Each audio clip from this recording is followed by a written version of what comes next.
Welcome back to This Week in Esports. I'm your host, Mark Kai. This week for September 21st through September 27th of 2020, lots of countries diving deep into esports and esports orgs as well. They're changing up their management, so let's just dive right into the partnerships of things. Riot's League of Legends Esports, they partner with Mercedes-Benz. This deal includes the World Championship, the Mid-Season Invitational, and the All-Star event, as well as serving as a presenting sponsor of the trophy ceremony at these major events. Mercedes-Benz has been named the official exclusive automotive partner. It'll develop branded content, dedicated commercials, add artwork and social media content around the events. According to the release, and League of Legends Esports roster of global partners includes Louis Vuitton, Oppo, Cisco, Spotify, Bose, State Farm, Red Bull, Axe, Alienware, Getty Images, and Secret Lab. Naz Al-Attahah from the Riot Games team. She's amazing at getting these partnership deals through. Congrats. Can't wait to see what great activations Mercedes-Benz has. Jordanian esports organization 𝐓𝐴TE Esports, they partner with HyperX. The deal will see 𝐓𝐴TE Esports players and streamers supplied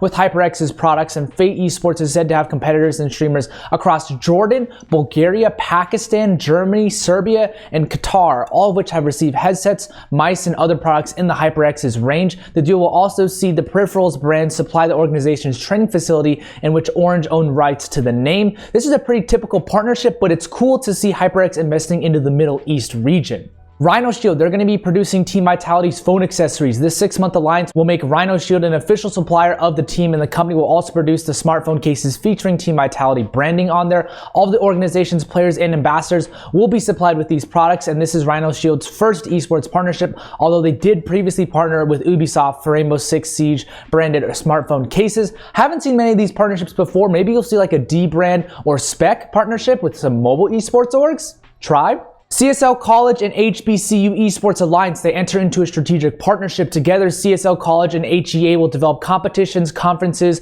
curriculum, recruiting programs, and monetary support for the aforementioned educational institutions. The partners will provide advisory support for administrators for curriculum and academic programming, career development, recruitment strategies, and other initiatives that allow students to learn more about opportunities within esports. I think this is a good push for D&I in the esports space. For investments, India's Mobile Premier League, a mobile gaming and esports platform, raises $90 million in their Series C. The round was led by SIG and early stage tech investor RTP-Global, as well as MDI Ventures and Pegasus Tech Ventures. Existing investors include Base Partners and Go Ventures, as they also took part. In a release, MPL notes that its user base has quadrupled since March, now reaching more than 60 million players. All told, the users have recorded more than 2 billion cash transactions to date as they play mobile games and now take part in the competition. I think this is, not so great with PUBG Mobile getting banned, but this is so huge for the mobile scene in India. Corsair Gaming, they raised $119 million in their IPO. Corsair Gaming completed its final IPO and listed on the NASDAQ Global Select Market. The EagleTree-owned company raised $118.6 million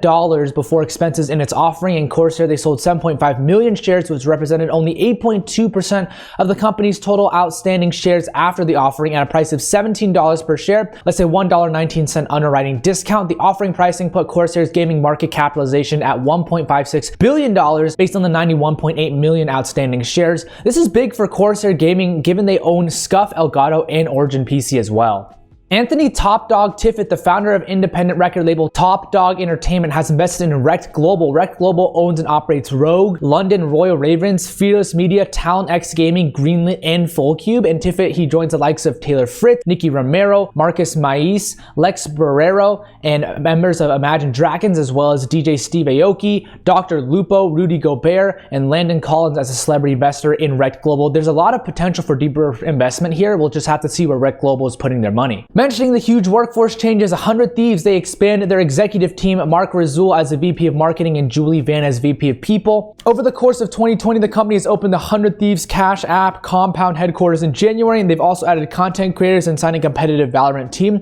Mark Rasoul's experience across gaming, apparel, sports, and pop culture makes sense as the new VP of Marketing. He recently held the position of Brand Marketing Director for Call of Duty Esports at Activision Blizzard, and prior to that, he was a marketing exec at Adidas Basketball as the Director of Digital digital marketing and PR. Coming from 𝗪𝐿𝐼 Entertainment, where she was the VP of People and Culture, Julie Van will have an integral role in guiding the talent and culture as 100 Thieves grows over 100 staff members, including employees, players, and content creators. Congrats to both Mark and Julie for joining the executive team at 100 Thieves. Look forward to connecting. Dignitas, they promote Robin Johansson to VP of Esports and James Baker to Director of Esports. Robin Johansson, also known as 𝗏𝗏𝐿𝐼, was previously Dignitas' CSGO coach, a prominent member of the CS scene. 𝗏𝗏𝐿𝐼 has served as a player, broadcast, and talent over the course of his career. After operating as the coach and manager of Dignitas since January 21st, he'll now oversee the competitive direction of the entire Dignitas organization. James Baker, also known as 𝗏𝗿𝗄𝐻, a former professional Heroes of the Storm player, has also been promoted from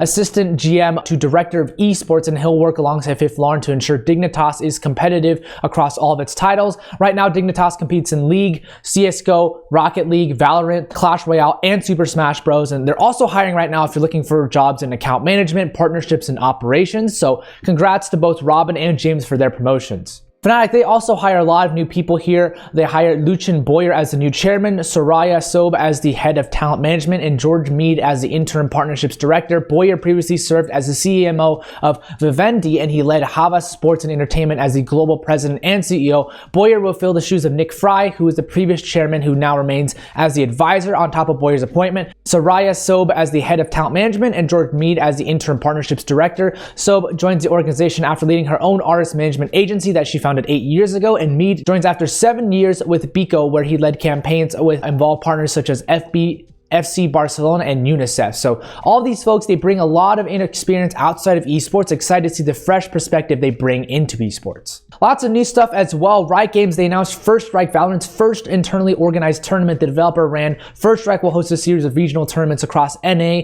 Europe, CIS, Turkey, Asia, Oceania, Brazil, and the Middle East. And the global tournament will accumulate in multiple Riot-produced event finals from December 3rd to December 6th. Both professional and amateur Valorant teams alike will have opportunities to qualify for the First Strike finals through online tournaments operated by premier esports organizations. The Ignition series, which saw a developer tap an array of event operators and esports organizations to host those tournaments, attracted more than 20 partners and awarded over $1 million in prize winnings total. Finally, we're seeing Riot actually do a Valorant tournament on their own. Regional Canadian tourism board 𝗓𝗏𝗄 Waterloo Region has partnered with gaming and esports media marketing platform SubNation. The two organizations will collaborate to assess and develop esports-focused business and event opportunities in the Waterloo Region, about an hour south of Toronto. The initiative is driven by 𝗓𝗏𝗄 Waterloo Region and Region's Sport of Hosting Office to develop a framework and implement an operational model that gives the local area the resources and capabilities to become a sustainable esports community. With the framework in place, 𝗓𝗏𝗄 Waterloo Region intends to attract esports and gaming events from local to international as part of its offering to its tourist and entertainment destination. It's cool to see Canada diving deeper into esports here.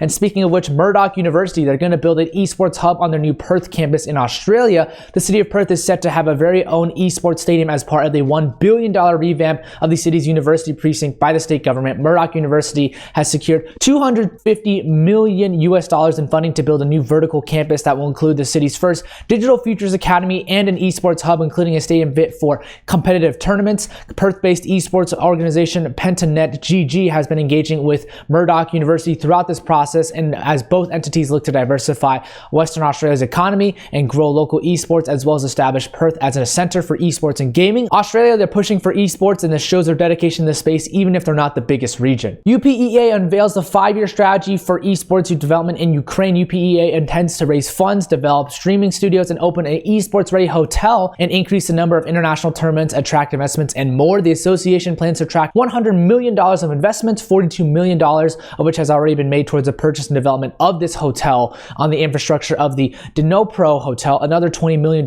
is planned to be invested in the reconstruction, and the association intends to officially declare esports as the second most popular discipline after soccer in the country, and raise the actual number of annual international esports tournaments to 12, and attract up to $20 million of investments into esports and gambling in Ukraine annually. They also want to establish esports streaming studios for the nation and increase the recognition of the term esports in Ukraine from 4.5% to 11%. This is crazy. Ukraine's doing so much stuff here in esports, and I really hope this goes well here. Glad to see all these nations doing so much in esports, and I will see you all next week. If you guys know someone who does want to listen to this, please go share it down below. I'd really appreciate it, and I will see you all next time. Thanks for watching, everybody.